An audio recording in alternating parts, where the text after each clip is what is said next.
Facebook app install করার পর আমাদের সবারই ফেসবুকটি ইংলিশে করা থাকে বা ইংলিশ ভাষাতে করা থাকে। তো আমরা অনেকে হয়তো বা ইংলিশ ভাষা সব বুঝি না, তাই বাংলা করা থাকলে আমাদের অনেক সুবিধা হয়। তাই সেই ক্ষেত্রে আজকের এই ফেসবুকটি বাংলা ভাষা করার প্রসেসটি দেখিয়ে দেব। ফেসবুক অ্যাপসে প্রবেশ করলাম এবং এই যে উপরের দিকে 3 লাইনে ক্লিক করুন। 3 লাইনে ক্লিক করার পর এখানে এই যে সেটিংস অপশন এসছে, এই সেটিংস অপশনে ক্লিক করুন। সেটিংসে ক্লিক করার পর এমন ইন্টারফেস আসার পর এই দেখুন এখানে লেখা আছে ল্যাঙ্গুয়েজ অ্যান্ড রিজন। এই ল্যাঙ্গুয়েজের উপরে আমরা ক্লিক করব। ল্যাঙ্গুয়েজে ক্লিক করার পর এই যে একেবারে উপরের যে লেখাটা আছে এই উপরের লেখার উপরে ক্লিক করব।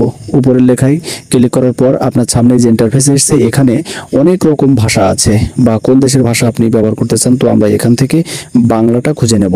এই যে বাংলাটা আমরা খুঁজে পেয়েছি, এই বাংলা লেখার উপরে আমরা ক্লিক করব। ক্লিক করলে যে গ্রিন টিক মার্ক উঠে গেল এবং এই যে একেবারে উপরে দেখুন সেভের অপশন আছে, এই সেভের অপশনে আমরা ক্লিক করব। সেভের অপশনে ক্লিক করলে আপনার ফেসবুকটি পুরো বাংলা হয়ে যাবে এবং আপনার বুঝতে অনেক সুবিধা হবে।